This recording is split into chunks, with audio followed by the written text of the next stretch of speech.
જે મતદારો છે એ વધુમાં વધુ મતદાન કરે એના માટે ચૂંટણી પંચ અને આપણા મુખ્ય નિર્વાચન અધિકારી ગુજરાત રાજ્ય એના દ્વારા એ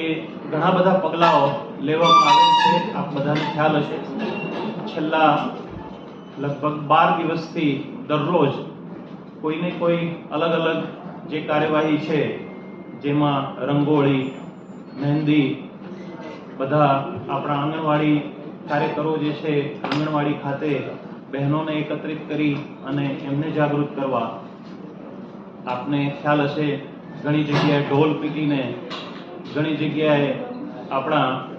મોટા કાર્યક્રમ ખાસ કરીને દીવાઓ પ્રગટાવીને, તો આ બધા જે કાર્યક્રમો થકી મતદારોને જાગૃત કરવાનો જે પ્રયાસ છે